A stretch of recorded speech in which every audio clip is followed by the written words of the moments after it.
വരുമാന മാർഗമാണ് ഉദ്ദേശിച്ചെങ്കിൽ home stay നല്ലൊരു ഇടപാടാണ്. പക്ഷെ ഒരു കാര്യമുണ്ട്. പക്ഷെ ഒരു കാര്യമില്ല, ഇത് നമ്മളെല്ലാരും കൂടെ ഏറ്റെടുത്തങ്ങ്. അച്ഛാ, ആണുങ്ങൾക്ക് കൊടുക്കണ്ട, പെണ്ണുങ്ങൾക്ക് കൊടുക്കാലോ. അവിടെ എനിക്കൊരു കൺഫ്യൂഷൻ വന്നത്, ആൺപിള്ളേർ വരുമോന്നുള്ളായിരുന്നു എനിക്ക്. അല്ല, ലേഡീസ് ആണെങ്കിൽ പ്രശ്നമല്ല, നമ്മുടെ നല്ല പരിപാടിയാ. ഞാൻ കാര്യം പറയുമ്പോ തന്നെ ഒരാൾ ഇത് വരാൻ സമ്മതിച്ചു. അതിനെടുക്കാം.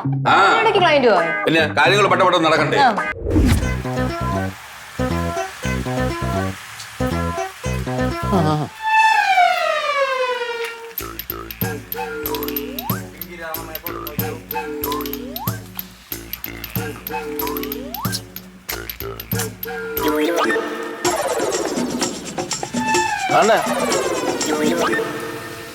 എന്താ എല്ലാവരും ഉണ്ടല്ലോ, പറ ഞാൻ ഇനി എന്താ വേണ്ടത്? അത് കുഞ്ഞളിയൻ പറയും. ഞാനെല്ലാം പറഞ്ഞില്ല, ഞാൻ അങ്ങോട്ട് പറഞ്ഞോട്. പറ അണ്ണാ. അല്ല മോളെ ഒന്ന് പറഞ്ഞു. അതായത് ചേച്ചി, ഞങ്ങളുടെ ഒരു കിടില ഐഡിയ ഉണ്ട്. എന്താണ് ഐഡിയ? ഞങ്ങളുടെ ആണേ. അല്ല, ഞാനാണ് പറഞ്ഞത്. പറ. Home stay. ഹോം സ്റ്റേയാ? ഞങ്ങളുടെ വീടിന്റെ ഏറ്റവും മുകളിലെ നിലയില് ഒരു റൂം ഒഴിഞ്ഞടപ്പുണ്ട്. അവിടെ നമ്മൾ ബിസിനസ് എന്നൊക്കെ പറഞ്ഞ ഒരു ഹോം സ്റ്റേ പരിപാടി അറേഞ്ച് ചെയ്തിട്ടുണ്ട്. അപ്പൊ അവിടെ പേയിങ് ഗസ്റ്റ് ആയിട്ട് വന്ന് നിൽക്കുന്ന ആളാണ് ചേച്ചി. പേയിങ് ഗസ്റ്റ് ഞാൻ നടപടിയാവില്ല. അണ്ണാ ഒന്ന് പറഞ്ഞ് മനസ്സിലാക്കൂടാ അണ്ണാ തോന്നുന്നു. അതായത് പിന്നെ ശ്രീകു, അതായത് ഇത് താൽക്കാലികമായിട്ടുള്ള ഒരു അഡ്ജസ്റ്റ്മെന്റാണ്. അതിനുശേഷം ഈ താൽക്കാലികമായിട്ടുള്ള അഡ്ജസ്റ്റ്മെന്റ് മാറി പെർമനന്റ് ആവും. ശരി, എന്റെ മാക്കും അണ്ണന് വേണ്ടി ഈ താൽക്കാലിക അഡ്ജസ്റ്റ്മെന്റിനായി ഞാൻ ജോലിക്കാരിയോ പേയിങ് ഗസ്റ്റോ ആയിട്ടോ എങ്ങനെ വേണേലും നിക്കാം. പക്ഷേ ഇത് താൽക്കാലികമാണ്.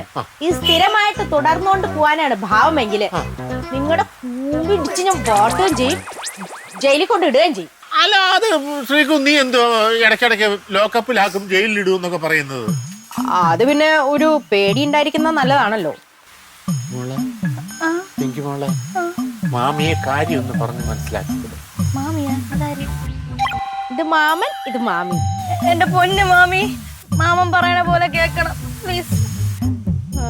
കേൾക്കുവോ? മോള് പറഞ്ഞത് കൊണ്ട് അണ്ണാ വേണോ? ശരി, ഞാൻ തൽക്കാലത്തേക്ക് കേക്കാം. എന്നാ ഒരു കാര്യം പറയാം, നമുക്ക് അകത്തോട്ട് പോവാം. അണ്ണ വരണ്ട, അണ്ണ അവിടെ ഒന്ന് ഓവറാക്ട് ചെയ്ത് കുളമാക്കും. ഇത് നമ്മള് പോയി ചെയ്തോളാം അല്ലേ? അതെ. ചേച്ചി വലതുകാലം വെച്ച് കേറട്ടെ അണ്ണാ.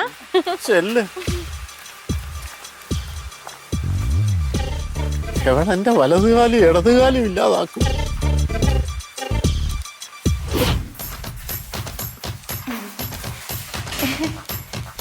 നമസ്കാരം. ഞാനാണ് പുതിയ ഗസ്റ്റ്. എന്റെ പേരെന്താ? ശ്രീകുട്ടി. ഞാൻ രവീന്ദ്രനാണ്. എനിക്കറിയാം, ബാങ്കിലല്ലേ വർക്ക് ചെയ്യുന്നത്. എനിക്കെല്ലാം അറിയാം. ശ്രീകുട്ടി. മണിക്കുട്ടി. അറിയാം. അതെങ്ങനെ? കുടിക്കൂ. അയ്യോ,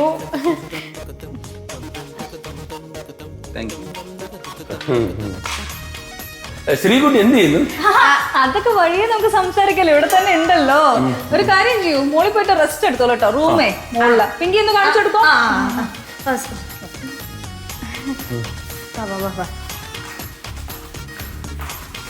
രാമ, സത്യത്തിലെ നമ്മുടെ ഗസ്റ്റ് നല്ല ഐശ്വര്യമുള്ള കൊച്ചല്ലേ? കൊച്ചല്ലേ? ഒരു ചിരിയാണ്, ഇങ്ങനെ മറ്റേ 500 വോൾട്ട് ബൾബ് കത്തിച്ച് വെച്ച പോലെയാണ്.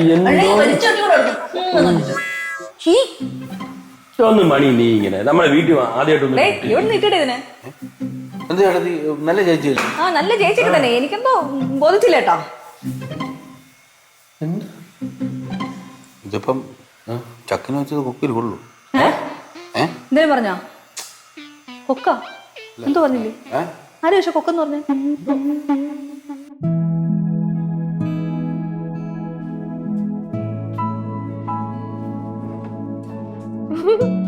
ഗുഡ് മോർണിംഗ് രവി സാറേ. Good morning Sreekutty. അതെ, ഈ സാറെ വിളി അങ്ങ് ഒഴിവാക്കാം. എന്താല്ലേ, നമ്മള് ഒരു വീട്ടിൽ താമസിക്കല്ലേ, എന്നാ പിന്നെ ഞാൻ രവിയേട്ടാന്ന് വിളിക്കാം. ആ ആയിക്കോട്ടെ. അല്ല മണിക്കുട്ടി എവിടെ പോയി? മണിക്കുട്ടി ഇവിടെ അടുത്തൊരു അമ്പലം വരെ പോയതാ. ഇന്നെന്തോ പ്രത്യേക പൂജയൊക്കെ ഉണ്ട്, വഴിപാടൊക്കെ ഉണ്ട്. ആണോ? വലിയ ഈശ്വര വിശ്വാസിയാ. അതെയോ? അല്ല രവിയേട്ടനാണോ എന്നും കിച്ചണിലൊക്കെ കേറുന്നേ? അയ്യോ അല്ല, എനിക്ക് പാചകം ഇഷ്ടമാണ്, പക്ഷെ മണിക്കുട്ടി സമ്മതിക്കത്തില്ല. അതെന്താ? അതെന്താന്ന് വെച്ചാലേ ഈ അടുക്കളയൊക്കെ അവള് വളരെ നല്ല രീതിയിൽ എല്ലാം ചിട്ടയോടുകൂടി വെച്ചിരിക്കുന്നുണ്ടോ, സെറ്റ് ചെയ്തിരിക്കുന്നുണ്ടോ. നമ്മളൊക്കെ കയറി കഴിഞ്ഞാൽ അതെല്ലാം തെറ്റുന്ന അവള് പറയും. അത് പൊതുവെ പെണ്ണുങ്ങൾക്കുള്ള സ്വഭാവ. എടുത്ത സാധനം എടുത്തെടുത്ത് തിരിച്ചു വെച്ചില്ലെങ്കിൽ ഞങ്ങൾക്ക് കലിപ്പ. കലിപ്പോ? ഇവിടെ അവള് താണ്ഡവം നടത്തും. അതിനൊത്ത് ഈ പിള്ളേർ അവിടെ ഇവിടെയൊക്കെ വലിച്ചു വാരി ഇടുന്നേ. ഇവിടെ ഇരിക്കുന്നിടത്ത് അവിടെ കൊണ്ടുവയ്ക്കും, അവിടെ ഇരിക്കുന്നൊക്കെ ഇവിടെ കൊണ്ടുവയ്ക്കും. ആ ദേഷ്യം കൂടെ അവൾ എന്നോട് തീർക്കും. ശരി ശരി. പാവന്നേ. പിന്നെ രവേട്ടാ, എനിക്കൊരു കപ്പ് ചായ വേണം കേട്ടോ. ആ കൈപ്പുണ്യം കൂടെ എനിക്കറിയണം. ചായ ഇപ്പൊ ശരിയാ. പിന്നെ കൈപ്പുണ്യം പറഞ്ഞാ മണിക്കുട്ടിയുടെ അത്ര വരില്ല കേട്ടോ. പിന്നെ മണിക്കുട്ടി ബ്രേക്ക്ഫാസ്റ്റ് ഒക്കെ റെഡിയാക്കി വെച്ചിട്ടുണ്ട്. ഞാനൊരു കാര്യം ചെയ്യാം, ഈ ചായയൊക്കെ ആയിട്ട് ഡൈനിങ് ടേബിളിലോട്ട് വരാം. ശ്രീകുട്ടി അങ്ങോട്ട് ഇരുന്നോളൂ.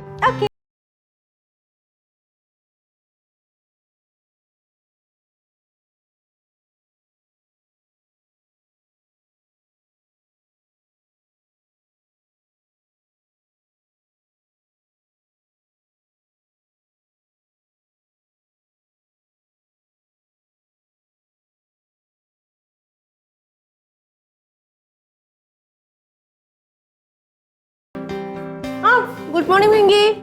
ഗുഡ് മോർണിംഗ് ചേച്ചി. ചേച്ചിയല്ല മാമി. മാമി. പിന്നെ എന്റെ പഠിത്തമൊക്കെ എങ്ങനെ പോണു? പഠിത്തമൊക്കെ പിന്നെ ഗംഭീരമായിട്ട് പോണു. ഗംഭീരമായിട്ട് പോണോ? നന്നായിട്ട് പഠിക്കും തോന്നുന്നു ചേച്ചി. അല്ല ശരി മാമി, വിദ്യാഭ്യാസം ഇല്ലാതെ നമ്മുടെ ജീവിതത്തിൽ ഒന്നും തന്നെ നടക്കൂല. വിദ്യാഭ്യാസം ഭയങ്കര ഇമ്പോർട്ടൻ്റ് ആണ്. ഞാൻ വളരെ വൈകിയാണ് തിരിച്ചറിഞ്ഞത്. ഈ തിരിച്ചറിവ് ഉള്ളത് നല്ലതാ. പിന്നെ ഈ ഉയർന്ന ചിന്താഗതി അത് ബെസ്റ്റാ. അല്ല നീ അടുക്കളയിലോട്ടൊന്നും കേറൂലേ? ഞാൻ എന്തിനാ ഇപ്പൊ അടുക്കളയിട്ട് കയറുന്നവരെ കേടാൻ വേറെ ആൾക്കാരൊക്കെ ഉണ്ടല്ലോ. ഞാൻ തന്നെ പറഞ്ഞിട്ട് കാര്യമില്ല, വളർത്തു ദോഷം. അതെ, നിന്റെ മാമന്റെ അങ്കിളിന്റെ ശബ്ദം ഒന്നും കേൾക്കുന്നില്ല. എവിടെ ഇല്ലേ? ശബ്ദം കേട്ടില്ലേ? കൂർക്കമല്ലി കേട്ടില്ല? എണീറ്റില്ല ഇതുവരെ? ഇല്ല, രണ്ടുപേരും കൂടെ കിടന്ന് ഉറങ്ങാം. ഞാൻ നേരാക്കി എടുത്തോളാം.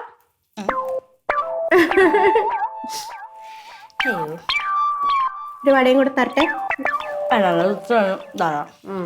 നന്നായിട്ട് പഠിക്കണം കേട്ടോ. പിന്നെ ഭയങ്കര പഠിപ്പല്ലേ. രവിയേട്ടാ, ചായ. അയ്യോ മോള് വന്നാ? നിനക്ക് ചായ വേണമായിരുന്നാ? ആരാ? അമ്മ ഉണ്ടാക്കിയാണോ? അമ്മ അല്ല, ഞാൻ ഉണ്ടാക്കിയത്. വേണ്ട വേണ്ട. ശ്രീകുട്ടി കുടിച്ചു നോക്ക് എങ്ങനെയുണ്ടെന്ന്.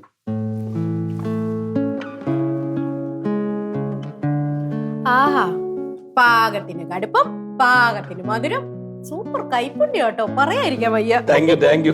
അങ്ങനെ വരാൻ വഴിയില്ലല്ലോ. അങ്ങനെ വരാൻ വഴിയില്ല. പോടിയാണെന്ന്. അതെ, ഇതിനേക്കാളും നല്ല രീതിയിൽ ഞാൻ ചായ ഇഞ്ചി ഏലക്കൊക്കെ ഇട്ട്.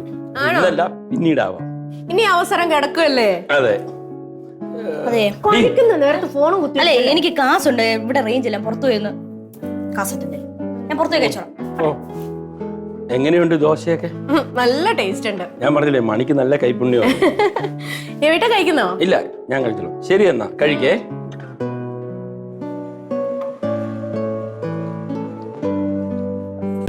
பேரே